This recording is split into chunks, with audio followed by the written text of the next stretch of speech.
First ever factory outlet Mukunda jewellery KPHB Kothapet Khammam Somajiguda Hanamkonda.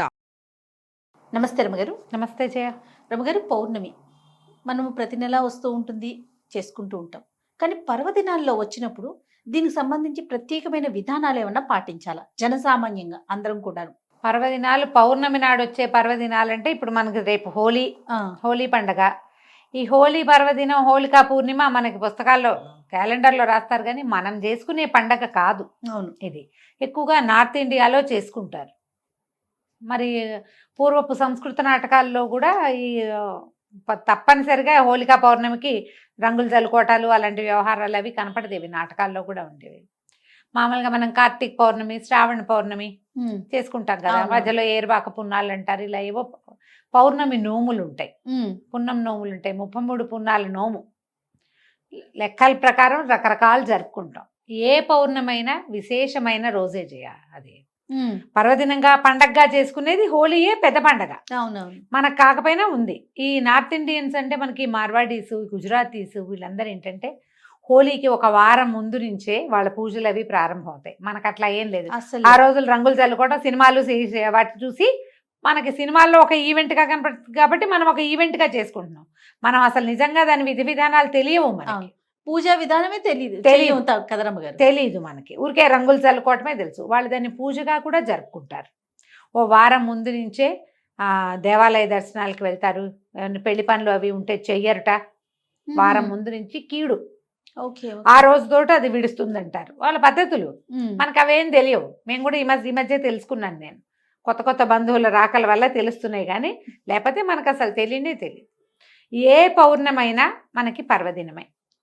పౌర్ణమి నాడు మనకి ఎట్లా అంటే ఇప్పుడు మామూలుగా మనం చాంద్రమానం కదా, మన కథ అంతా చాంద్రమానంలోనే మనం అన్ని పండగ పర్వదినాలు పండుగలు చేసుకుంటాం. మనం ఒక సౌరమానపు పండగ ఏమిటి మంది, మకర సంక్రమణం ఒక్కటే, అంతే. మిగిలినవన్నీ చంద్రుడితోటే మన పండగలన్నీ ఉంటాయి. శ్రీరామనవమను, కృష్ణాష్టమను, వినాయక చవితను కదా, బలిపాడ్యమి దగ్గర నుంచి బాయి దూజను అది కూడా చేస్తాం కదా, భగిని హస్త భోజనం. అవునండి కదా, యమ ద్వితీయ, ఇవి చూడు అన్ని తిథుల ప్రకారమే ఉంటాయి. అయితే ప్రతి తిథులకి ప్రతి నెలలోనూ మొదటి ఎండలో వచ్చేది పౌర్ణమి. ఈ పౌర్ణమి నాడు చంద్రుడు పూర్ణ కళలతోటి కనపడతాడు. చంద్రుడు మనఃకారకుడు అని చెప్తారు. మానసికమైన సమస్యలకి సమాధానంగా ఉంటాడు. మనకి పౌర్ణమి నాడు ఈ మన సముద్రంలో అలలు పెరుగుతాయి అని చెప్తారు, ఆటుపోట్లు పెరుగుతారు. అమావాస్యకి పున్నానికి వీడికి తెక్కొస్తుందండి అంటారు, ఎవరికైనా మనసు బాగుండని వాళ్ళకి. అలాంటి వాళ్ళకి కూడా ఈ పౌర్ణమి తిథి విశేషంగా పనిచేస్తుంది. ఎవరైనా కూడా పౌర్ణమి నాడు లక్ష్మీనారాయణులను పూజించటం మంచిది, లలితాదేవిని పూజించటం మరీ మంచిది. యుక్త వయసులో ఉన్న ఆడపిల్లలు, వివాహం కాని వాళ్ళు కానీ, సంతానం కలగని వాళ్ళు కానీ, ఏవైనా గ్రహదోషాలు లాంటి వాటితోటి బాధపడే వాళ్ళు కానీ, మానసికమైన అనారోగ్యంతో ఉన్నవాళ్ళు కానీ పౌర్ణమి నాడు పగలు ఉపవాసం ఉండి సాయంకాలం విష్ణు పూజ కానీ, లక్ష్మీ పూజ కానీ, లలితా పూజ కానీ ఏదైనా ఒకటి చేసుకుంటే ఈ సమస్యల్లోంచి బయటపడచ్చు. ఎవరైనా చేసుకోవచ్చు. దీనికి మడి అవి ఇవి ఏమిటేమిటో ఆలోచించద్దు. మీ ఇళ్లలో ఎలాంటి పూజా విధానాలు ఉంటాయి వాటిని అనుసరించండి. ఏదైనా పూజ చేసుకోవాలంటే మీరేం అనుసరిస్తారు, అదే అనుసరం. దీనికి మనం ప్రత్యేకంగా చేసేది ఏంటంటే పూర్ణబింబం వచ్చేస్తుంది. సాయంకాలం 6 అయ్యేసరికల్లా వచ్చేస్తాడు చంద్రుడు. ఆ బింబాన్ని చూసి నమస్కారం చేసుకోవాలి. మనం లలితా సహస్రనామాన్ని చదవాలంటే ఆ వెన్నెల పడే చోట కనుక కూర్చుని ఆ పూర్ణబింబంలో లక్ష్మీదేవినో, లక్ష్మీనారాయణులనో, లలితాదేవినో భావించి పూజించుకోవటం. మనకి ప్రతిమ కావాలి కాబట్టి ఇంట్లో ఏదో ప్రతిమ విశేషాలు ఉంటాయి కదా, అక్కడ పూజ చేసుకోవటం. వెండి గిన్నెలో పాయసం, పాలతోటి పాయసం చేసి పరమాన్నం చేయటం. అన్నంతో, సేమ్యాలు కాదు, సగ్గు బియ్యం కాదు, అన్నం వేసి బియ్యంతో పాలు పోసి క్షీరాన్నం చేసి వెండి పాత్రలో వేసి నివేదన చేసి ఆ ప్రసాదం తీసుకుంటే మనకి ఈ సమస్యలు తీరుతాయని చెప్తారు. ఇది చాలా కాలంగా చాలామంది పాటించే పద్ధతి. నోముగా పెట్టుకోవద్దు. నోము అనుకోకండి, ఇది ఒక విధానం అంతే. కాదు రమ్మగారు, ఏరువాక పౌర్ణమికి కూడా ఇట్లా చేస్తారా? ఎరువకు ఏ పౌర్ణమికైనా చేసుకోవచ్చమ్మా. చంద్రుని యొక్క కిరణాలు పడి ఆ, అవి తింటే కనుక సంతానం లేని వారికి సంతానం కలుగుతుంది. కలుగుతుంది మీరు ఈ మొత్తం ఇన్ని నెలలు చేసుకోవచ్చు, ప్రతి నెల పౌర్ణమి వస్తుంది వస్తుంది కదా. కదా. ప్రతి నెల చంద్రుడు అవే 15 కళలు నిండిపోయి కనపడతాడు మనకి. 15వ రోజు పూర్ణచంద్రుడుగానే దర్శనమిస్తాడు. అవును. ఆ చంద్రకిరణాలు పడిన పాయసం మంచిది, ఈ సమస్యలన్నిటికీ సమాధానంగా ఉంటుంది. ఓకే. అమ్మాయిలకి కన్యలకి చక్కటి వరుడు వస్తాడు, సంతానం కలుగుతుంది. మానసికమైన ఆందోళన, స్ట్రెస్, తగ్గిపోతుంది. యాంగ్జైటీ లాంటి సమస్యలు ఉంటే అవన్నీ తగ్గుతాయి. ఏమైనా గ్రహ బాధలు ఉంటాయి, చాలా మందికి ఉంటాయి కదా జాతకం ప్రకారం, వాళ్ళు ఎవరైనా ఇది చేసుకోవచ్చు. పగలు కాస్త తేలిగ్గా తినటం, అన్నం తినకండి, ఇంకేదో టిఫిన్ ఏదో తినండి మీ ఓపిక ప్రకారం. చీకటి పడేసరికల్లా చక్కగా స్నానం చేసి, లేదా ఆరోగ్యం లేకపోతే కాళ్ళు చేతులు మొహం కడుక్కొని పొద్దున్నుంచి ఇవి నా బట్టలు మార్చేసుకోండి. బట్టలు మార్చుకోవటం, తర్వాత కాస్త క్షీరాన్నం చేసుకుని బంగారు పువ్వు వేసిన వెండి కంచంలో కానీ, లేదా చిన్న పాత్ర ఇంతది మిగిలిన పాయసం ఇంట్లో లోపల దేవుడి దగ్గర పెట్టుకోండి. చిన్న వెండి గిన్నెలో పాయసం పెట్టండి, ఆ చంద్రకిరణాలు పడేలాగా పెట్టుకోండి బయట.